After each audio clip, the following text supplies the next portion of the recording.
En el efecto Doppler, inicialmente usted nos explicó pues que tomáramos la fórmula siempre con más arriba y menos abajo, ¿cierto?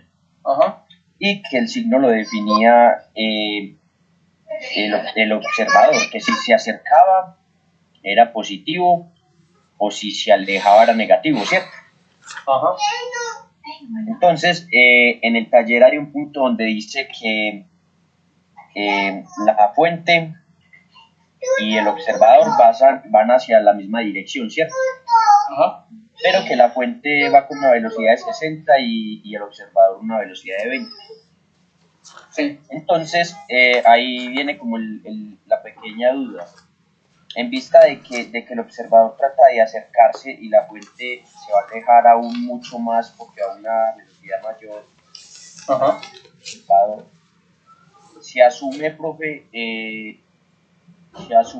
la del observador positiva y la de la fuente negativa, o las dos negativas, ya que las dos, mediante pase más el tiempo, se van a alejar mucho más por la diferencia de velocidades. No importa, sino que como tú lo acabas de decir, como uno se está acercando y el otro se está alejando, básicamente uno lo pone, si se acerca es positivo y si se aleja sería negativo, ¿sí o no?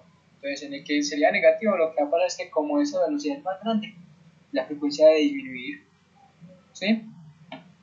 La frecuencia debe disminuir. Okay, Porque profe. esa Pero velocidad entonces, es pero como entonces partimos como de esa misma explicación que usted nos dio, solamente, pero o sea, haciendo como énfasis en que trata de acercarse, pero no se acerca. Entonces partimos de ahí, seguimos con los mismos signos, más en el numerador y menos en el denominador, y le damos como... Ajá, y las velocidades son positivas si se acercan y negativas si se alejan. Correcto. Ah, bueno, profe, entonces ahí no tiene nada que ver la diferencia de velocidades como con los signos. No, sino que cuando uno plantea el efecto Doppler, esa forma en la que está escrita ya tiene implícitamente lo que es el movimiento relativo entre los dos. Entonces, por eso solo se define la convención, si se acerca o se aleja, para poder decir si son negativos o positivos. Y lo que yo te decía, básicamente no solo hay una expresión, hay varias expresiones del efecto Doppler. Esa es como la más simple, diría yo. ¿Sí? Claro, profe. Ah, listo, profe, no, muchas gracias, profe. Y en el segundo punto donde usted nos hace la pregunta con respecto a la amplitud, ¿cierto? En este segundo punto nosotros trabajamos con los datos del primero. No sé si hay algún problema o si tocaba dejarlo nombrado, expresado. Entonces ya usted me dirá, profe. Se deja expresado. Entonces se tiene que dejar expresado, no le podemos meter números a eso. Así sea los del punto anterior. No es necesario. La idea es que le pueda dejar expresado, que uno vea cómo es la razón entre las amplitudes. Como que tú digas amplitud a su 1 y la otra amplitud a su 2. Siendo a su 2 la siguiente a su 1, ¿sí o no? O a su n y a su n más 1. Y mirarías cómo sería la diferencia entre ellas. ¿Sí? Profe, yo tengo duda ahí. En el mismo punto, sino que nosotros debemos de dejarlo a razón de un periodo, ¿cierto? Pues porque dice que una oscilación completa. Sabemos que el periodo es 2pi sobre frecuencia angular.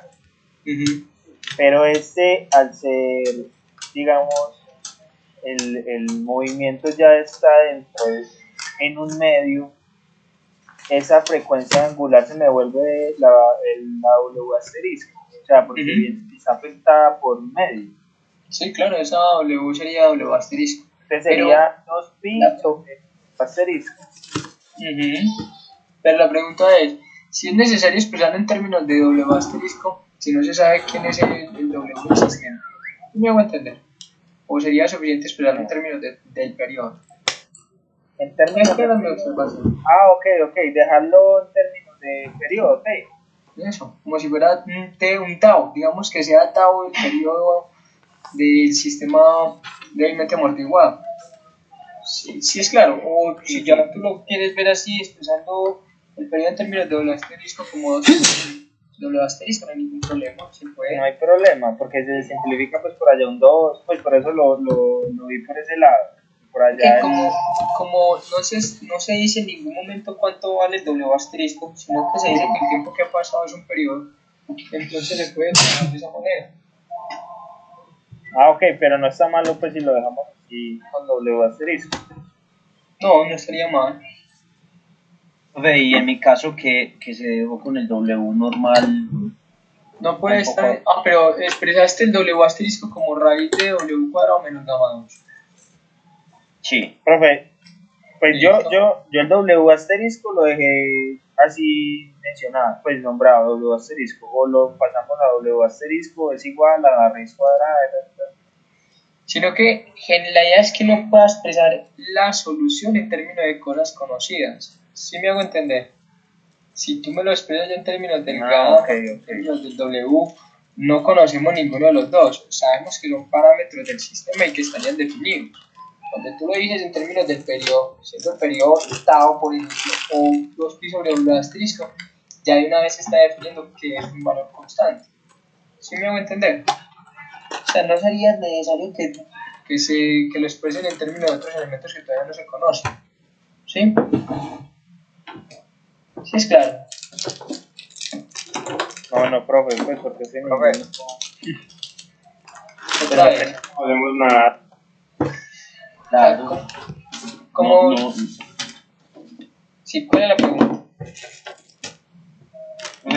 que como se deja todo expresado, como que no sabemos a ciencia cierta qué tenemos o qué no. Entonces por eso. Sino que por eso ya. El tiempo sería el periodo, ¿cierto? Ya usted no diría que t es t, sino que t, por ejemplo, sea t igual a tau, donde tau es el periodo. ¿Sí me van a entender? Entonces ese tau ya se supone que es conocido, porque es el periodo. Sí es claro, o sea, usted lo representaría en términos de e a la menos gamma por tau. Se supone que ese tau ya es conocido y ese gamma también. El que define las cosas es el tau. Si tú expresas el tau como 2pi sobre W asterisco, si tú expresas el tau, me permiten un momento, por favor.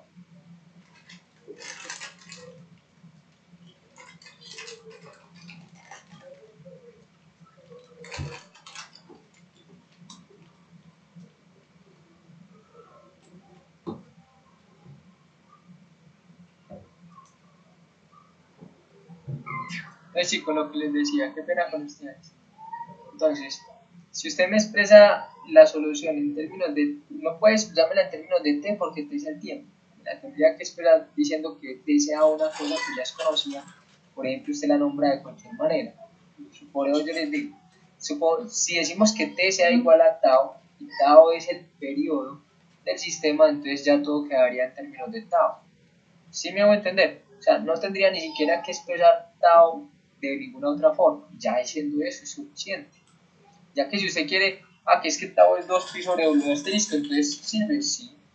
Pero entonces queda que W asterisco es raíz cuadrada de W cuadrado menos gamma 2. Pues se podría hacer, pero sí tiene sentido llevar a otras cosas que todavía no se saben del sistema. O sea, no se sabe en el sistema cuál es la frecuencia angular, pues el sistema natural. Entonces, es como decir que, bueno, y si usted me expresa el gamma como beta sobre 2m, pues, y cuál es la masa y cuál es beta. Entonces sería expresarlo en términos de cosas que no se conocen. ¿Sí me hago entender? O sea, sería más trabajo el que sería necesario para poder resolver el ejercicio. Solo expresándolo en términos del periodo es más que suficiente. Ya que si usted dice que el periodo es 2pi sobre W asterisco, ya. De ahí en adelante, seguir con eso es poner más cosas que no se conocen. ¿Sí es claro? Sí, señor. Profe, y cuando usted dice acá, eso ya me queda claro, cuando usted dice acá en qué factor, pues es comparar, o es la división de cuando es Correcto. la amplitud inicial, cuando es la amplitud inicial y cuando es pues con un tiempo que sea igual al periodo. Ajá. Como usted ya lo tiene en términos de, como es un factor, debería ser la división entre las dos amplitudes, ¿cierto? O una amplitud, digamos la amplitud final igual a la amplitud inicial, por la variación pues que le debe generar. ¿Qué generaría esa variación? Debe ser la exponencial. ¿Sí me hago entender? Sí, sí. Entonces, Listo, profe. lograrlo expresar. Sí, ya. El factor importante ahí es que si tú me expresas a 1 sobre A2 o a su n sobre a su n menos 1, eso que es igual. Y se supone que ese resultado lo que debe ser igual, debe ser un número. ¿Sí? Un número que queda expresado, o un número que queda expresado, porque en ningún momento dijimos cuánto valía gamma, ni cuánto era el W, ni cuánto era el W asterisco, no. Un número que sería expresado. ¿Sí? Sí, señor. Listo, profe, gracias. Con gusto. ¿Qué otra pregunta? ¿O empezamos?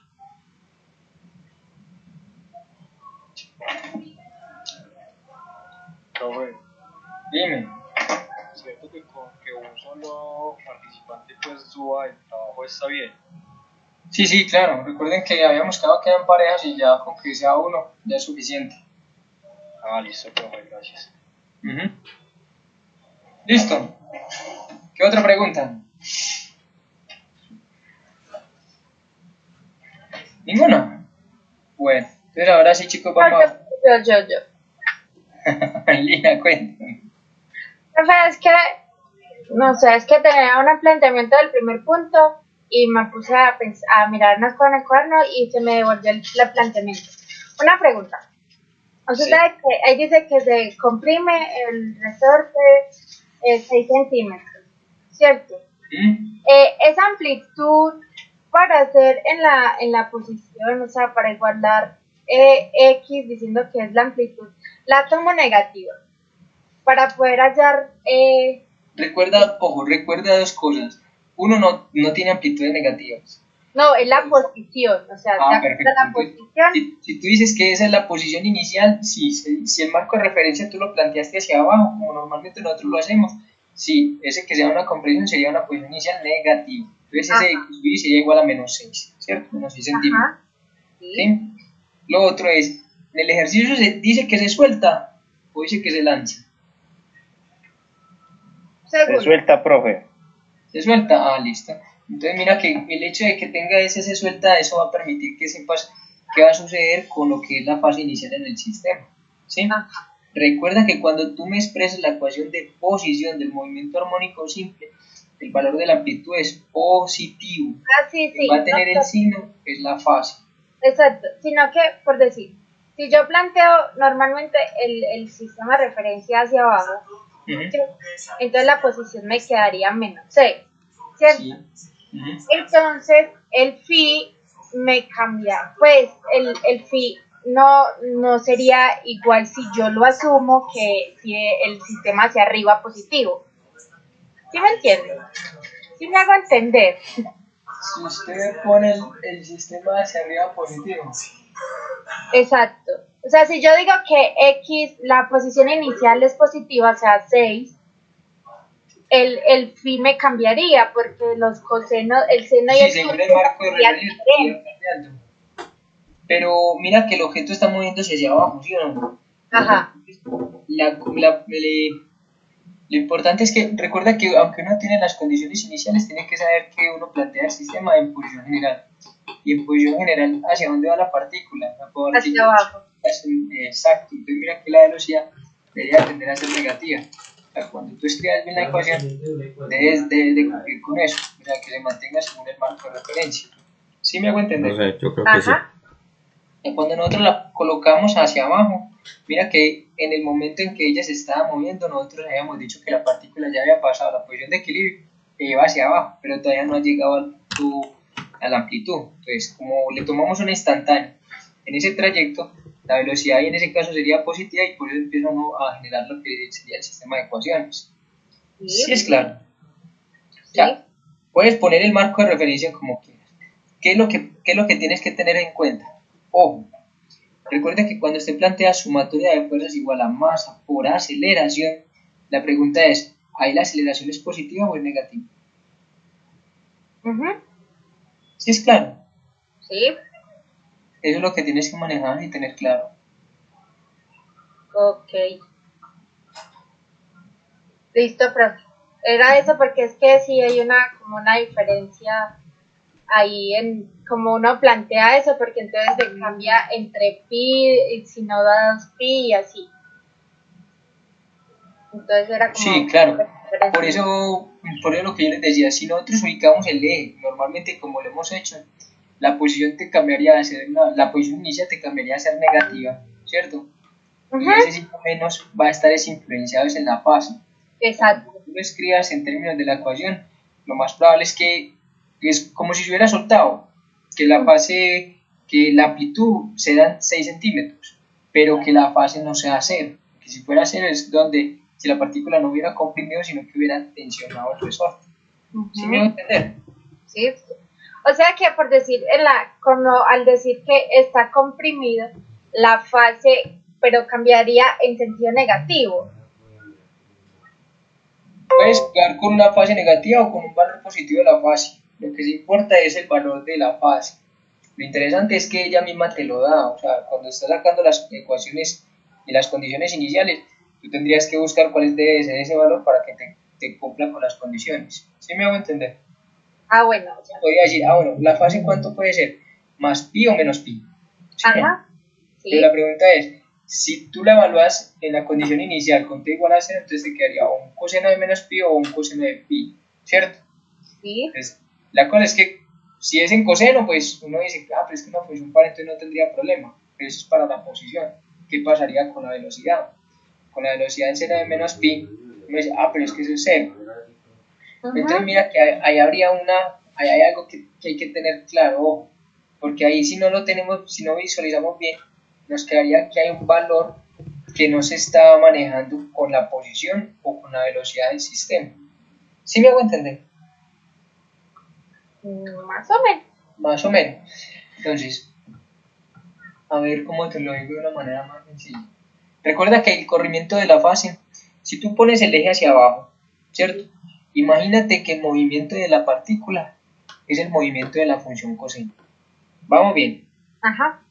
Pues si nos imaginamos el movimiento de la función coseno y ahora tú visualizas en un sistema temporal, ¿cierto? Un sistema con un eje Y vertical que indica la posición y la X el tiempo, y tú estás representando ese movimiento de la partícula estaría iniciando es abajo, ¿sí o no?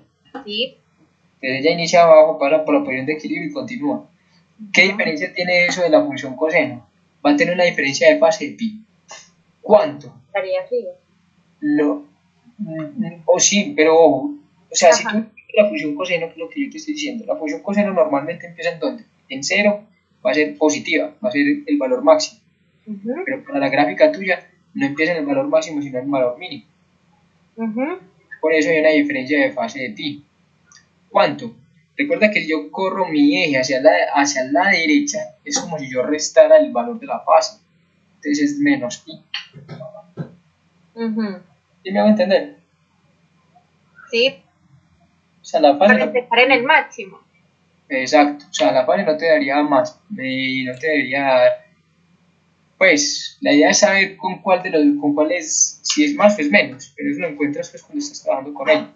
O lo otro.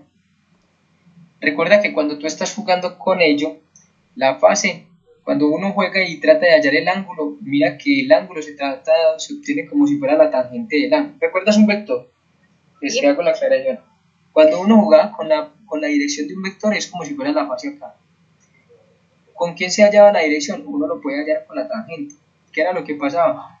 Que el ángulo se definía dependiendo de en el cuadrante quién era positivo y quién era negativo, ¿cierto? Sí, señor. Es lo mismo. ¿X qué representa? X representaría lo que sería en el eje X. ¿Y qué representaría la velocidad? El eje Y. Entonces por eso es que tú tendrías que saber, si este es positivo, entonces en el primer cuadrante, entonces la fase es positiva, entonces se le suma un valor teta positivo. ¿Sí es claro? Sí, profe. Digamos que sí, ya más o menos, sí, ya me ubiqué. Bueno. Al menos. Listo, profe. Listo. Gracias. Un gusto. Nos mataste, pero bueno. ¿Cómo? Nos mataste, pero bueno. Es que los maté ya, María. Ese primer y segundo punto no está así como que venga para acá y ya, no. Ese primer punto ya lo habíamos hecho hace rato. Profe, yo tengo todos los ejercicios escritos en mi cuaderno. Solo que hicimos una pequeña variación. Ese primer punto ya. Es que por eso le estaba preguntando lo de la posición y lo de las amplitudes, porque yo tengo un ejercicio así, que dice que, pues, pero está en letras nomás, no tiene números. Sí, por eso lo que decíamos. Que si usted, o sea, la amplitud, usted tiene que tener presente que la amplitud no puede ser negativa. El Sí, signo sí. de el signo La amplitud no puede ser negativa, pero la posición. puede ser negativa. Correcto, la posición puede ser positiva o negativa, dependiendo. ¿Quién es el que te da el signo en la posición? El coseno. Si lo estás expresando en términos de un coseno, es el coseno. ¿Y para quién te va a dar ese valor? Para la fase. ¿Sí me hago entender? Sí, profe. Es eso. O sea, hay que saber encontrar la fase. Interesante ahí. Listo, profe, muchas gracias. Con mucho gusto. Y el segundo es más fácil de lo que creen. Yo no sé por qué se están enredando tanto. Ah, porque la vida es complicada. O uno mismo se la complica. También puede ser. Listo, chicos. ¿Qué otra pregunta? Continuamos.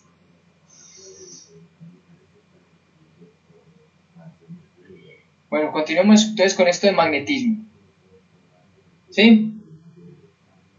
Sí. Cuéntenme. Insisto, el segundo, toca dejarlo pesado. Sí, la idea es dejarlo expresado. Ah, bueno, profe. Gracias. ¿Por qué, hombre? Con gusto. Bien, vamos entonces a continuar con lo que sería magnetismo.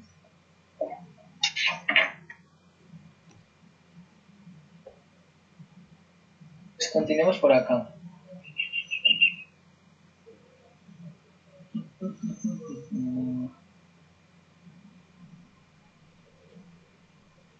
Bien, si nosotros vamos a hablar de magnetismo, recuerden que nos falta básicamente lo que serían tres leyes, ¿cierto?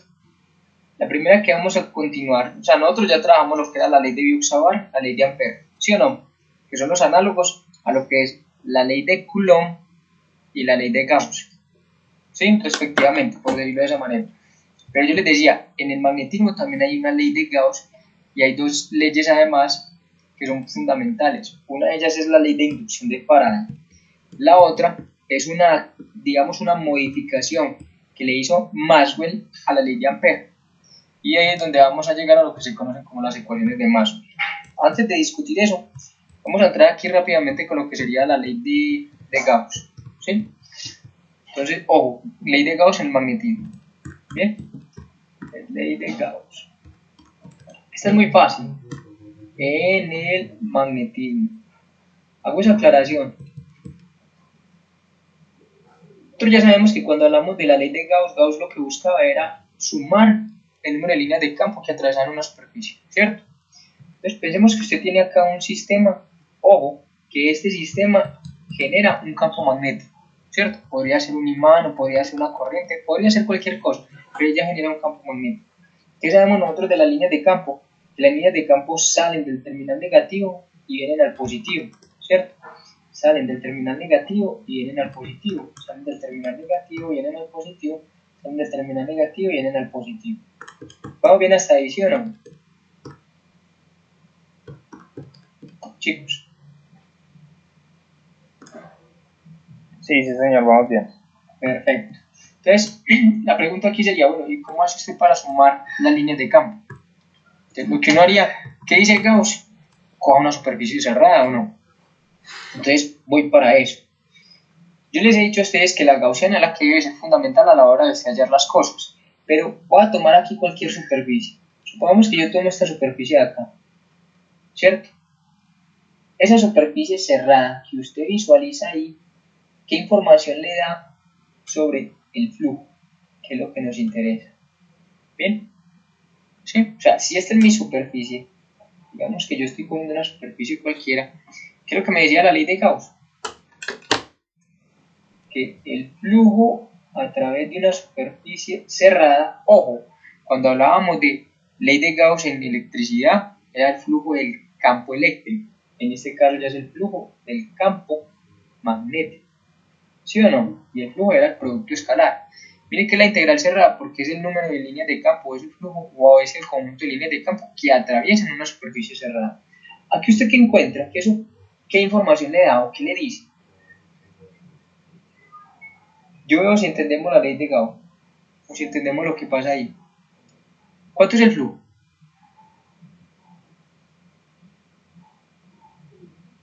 ¿Quién me dice? Chicos, si hacemos el análisis o la analogía con la ley de, digámoslo así, o con electricidad, ¿qué pasaba con el flujo? Que el flujo era igual a ¿quién? A la carga encerrada sobre epsilon cero, ¿sí o no? Pregunta. Aquí, en este caso no tenemos carga, pero entonces uno lo diría de otra manera. Aquí hay elementos fuente que se estén encerrando. Recuerden que cuando yo hablo de los elementos fuentes son en la parte de la electricidad es la carga, pero en el magnetismo es la corriente. Pero entonces, esta superficie me está encerrando alguna corriente. No, ¿sí o no? Entonces, ¿usted qué observa? Que el número de líneas de campo que ingresan o atraviesan la superficie es el mismo número de líneas de campo que salen de ella. ¿Y eso entonces qué indicaría? Que el flujo magnético es igual a cero. ¿Sí? Eso es claro. Y si usted lo piensa, profe, y si yo cojo una gaussiana o una superficie que esté acá interna en lo que sería mi imán, digamos que yo acá cojo una superficie, la puedo tomar por ahí o la puedo tomar por acá, como usted quiera, sucede algo muy interesante. ¿Qué pasa si usted parte un imán? Chicos, usted coge un imán y lo parte. Las caras no vuelven a... Ya No quedan vuelven a como unirse. polos opuestos, ¿no? Es cierto que no vuelven a Pero unirse. eran polos. Pero si usted coge un imán y lo parte, va a obtener dos imanes. Sí, 2 imanes. ¿Sí o no? O sea, nunca vas a lograr separar un polo norte del polo sur. No existe. Entonces, si usted lo mira de esta manera, lo que sucede es que las líneas de campo es como si estuvieran circulando dentro del material. Y por eso, es como si yo podría decir de que las mismas líneas de campo entrarían, salen de la superficie. Las mismas líneas de campo que entrarían, salen de la superficie. Las mismas líneas de campo que entrarían, salen de la superficie. Entonces sucede exactamente lo mismo. O sea que el flujo magnético sigue siendo cero. Sí, señor. ¿Y esto físicamente qué quiere decir? Que en la naturaleza no existen monopolos magnéticos. No, voy a poner un mayúsculo. No existen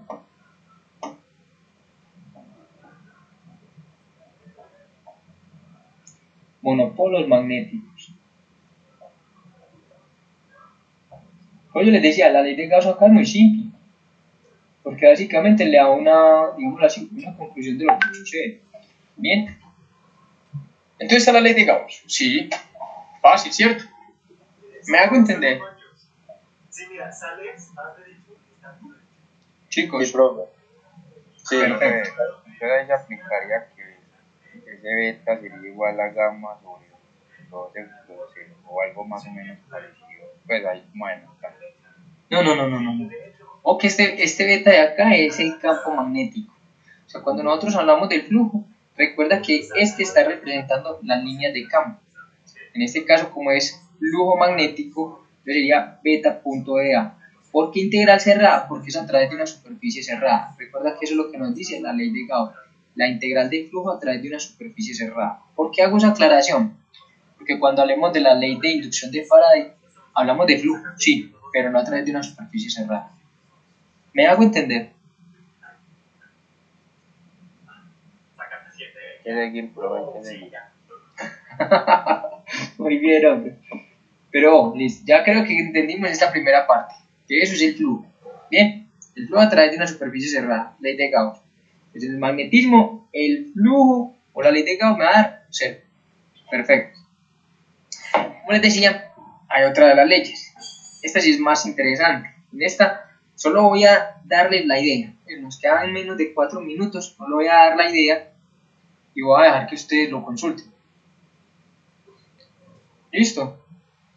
Entonces, sucede Es más, les debería de mandar una de estas simulaciones bien interesante para que vean primero lo que sería el concepto de la ley de inducción de Faraday. Bien, chicos, si de pronto se han visto lo que ha sido este documental de Cosmos, de Neil deGrasse, pues el anterior a este último, el que era una odisea en el espacio, hay un capítulo muy interesante que se llama El niño eléctrico, Michael Faraday. Me gustaría que vieran ese capítulo, es muy interesante, es muy bueno. ¿Sí? Y creo que sería más interesante desde que vean ese capítulo, y les dejo acá lo que sería la simulación para que ustedes empiecen a tener una idea al respecto sobre eso. Profe, ¿cómo se llama? El capítulo Sí. se llama El niño eléctrico, Michael Faraday. ¿Eso es de qué? De la serie de Cosmos, de Neil deGrasse Tyson, la que es una odisea en el espacio. Cosmos. Esta última se llama Mundos Probables. Muy bacana también. Carl Sagan fue mejor. Ah, la anterior, la de Carl Sagan. Pues yo me la vi. Y así chiquitico. Era muy buena. Pues para su tiempo era muy buena. Chicos, ahí les acabo de mandar por el chat lo que sería... Esa es una simulación de lo que es un generador. De ahí viene el concepto de lo que es la ley de inducción de Faraday. Y si pueden verse el videito, es muy bueno, es muy entretenido, es muy interesante. ¿Sí? Pues para no entrar acá y discutir esto en este corto tiempo, sino para que ustedes puedan mirar eso y la próxima entramos con eso. ¿Les parece? Listo, profe. Mi consejo es, en estos minuticos, abran esa simulación, juegue, observe y analice qué es lo que pasa, para que empiece a tener una idea. Y ya busques en el video y lo mira. ¿Listo? Si de pronto yo lo encuentro, se los monto ahora en la plataforma en modo. Pues una dirección para que lo puedan ver. ¿Les parece? Claro que sí, profe. Bien, muchachos. Listo, Chicos, me alegra profe. saludarlos. Profe, igualmente, feliz noche. De noche, cuídense bastante. Muchos éxitos. Gracias, profe. Profe, feliz noche, hasta luego, chao. Muchas gracias. Luego. Hasta luego, Profe, profe. feliz noche. Muy bien. Chao, muchachos, cuídense. Hasta luego. Hasta luego, profe.